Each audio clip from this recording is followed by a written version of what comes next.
Hello everybody and happy Thanksgiving to y'all. My name is Matt Abdu. I'm here today with Tony Scotto. So the dish we're going to be making for you right now is Tony's macaroni pie. Tony, tell us a little bit about this macaroni pie. So we've been having this at our holiday dinners for as long as I can remember. It's a version of my grandmother's macaroni and cheese that my mom has kept the tradition going. So delicious. Well, show us what do we got. What's the first thing we need to do? So we already have our salted boiling water over here. Maddie, if you want to crack this open. Absolutely. Are we doing the whole pound? The whole pound, you go right in. And certainly you can use any kind of pasta you like, spaghetti, linguine, you can even make rigatoni, you can use whatever you like. And certainly if your pot doesn't necessarily want to fit all of your pasta, feel more than free to break it if you like. But for this, we're just going to be a little patient. Just be a little patient. So while it's cooking, how much salt do you actually put in the water, Tony, when you like to cook off your pasta? I like to cook it in water that tastes like the ocean. And that's certainly the biggest difference between a good bowl of pasta and a great bowl of pasta is seasoning the pasta water. Absolutely. You see, Tony, you even managed to get a little of those toasty ends. I think that's going to be all right and delicious though, right? It'll be totally fine. Beautiful. Totally fine. So don't worry about it at home. If you get a little toasty ends, it's only going to make the macaroni pie that much better.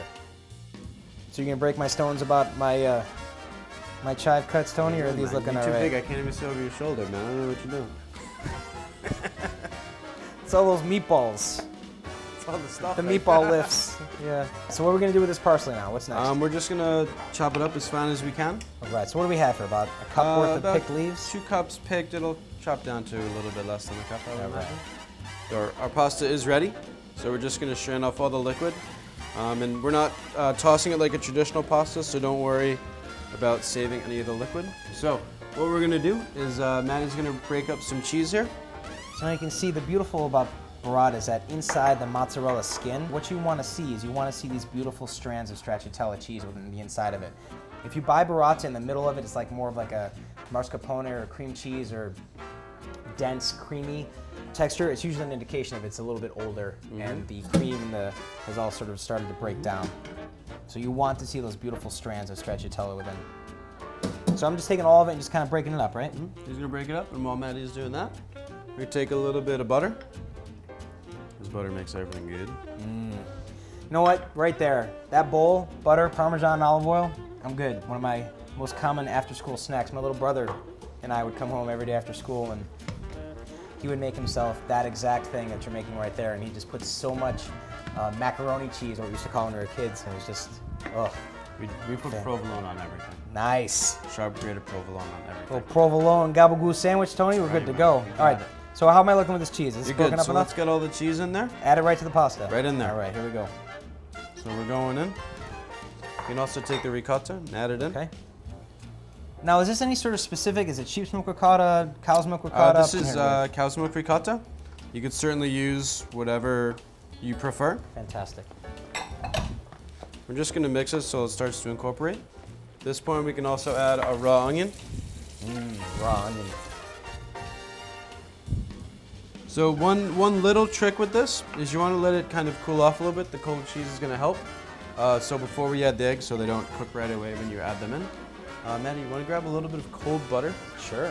Our block O butter. Block O butter. Give me the old, the old rubber rounds. And then one more thing we're going to add is a little bit of grated parm.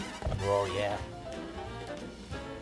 So we essentially have just the most delicious Italian Thanksgiving mac and cheese ever made. You got it. Love that. How's this look? Is that good enough for butter? Perfect. So we're going to add our herbs.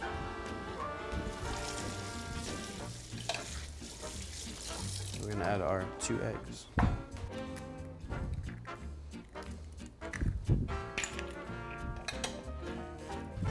I'm just so ready to eat that as it is, even raw eggs and all, buddy. Yeah, right?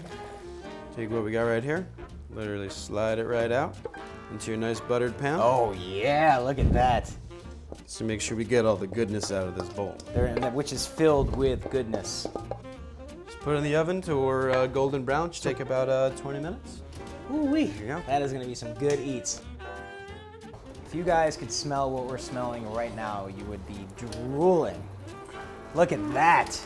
Our beautiful mac pie, nice and crispy on top. You see all the bubbling beautifulness going on top here. So good. So what's next? A little grated cheese on top, Definitely Tony? got to go grated cheese Parmesan, on top. pecorino, doesn't matter, whatever we Parmesan, have. pecorino, provolone, whatever you prefer, whatever your family likes. You tell me when, because if you don't I might tell me not to tell stop, you to I stop. might do this entire block.